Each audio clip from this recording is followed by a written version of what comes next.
కేరళలో బిజీగా పర్యటించింది మంత్రి జూపల్లి కృష్ణారావు బృందం. పంచాయతీరాజ్ వ్యవస్థపై పలు గ్రామాల్లో పర్యటించి అక్కడి విధి విధానాలపై అధ్యయనం చేసింది. 2 రోజుల టూర్లో భాగంగా రేపు కూడా కేరళలోనే పర్యటించనుంది జూపల్లి టీం. 2 రోజుల పర్యటనలో భాగంగా కేరళలో పర్యటించారు రాష్ట్ర పంచాయతీరాజ్ శాఖ మంత్రి జూపల్లి కృష్ణారావు. అధికారులతో కలిసి Kerala institute of local administration director Balan, faculty members తో సమావేశమయ్యారు. కేరళ స్టేట్లోని పంచాయతీరాజ్ వ్యవస్థపై పవర్ పాయింట్ ప్రెజెంటేషన్ ఇచ్చారు అక్కడి అధికారులు.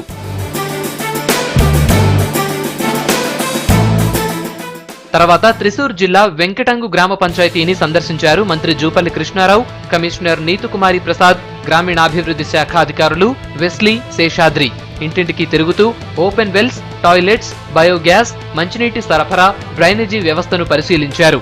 కేరళలో పంచాయతీరాజ్ వ్యవస్థ పనితీరు బావుందన్నారు Jupally.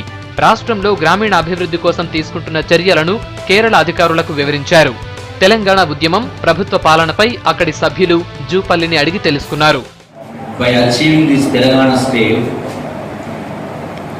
we should learn nothing is impossible in this world for a willing mind.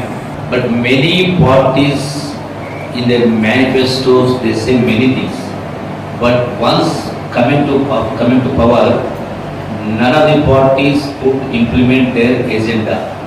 Whatever the promises he made during the struggle and also during the campaigning, and all the 42 items in the agenda in the manifesto started implementing all the 42. All are in different stages.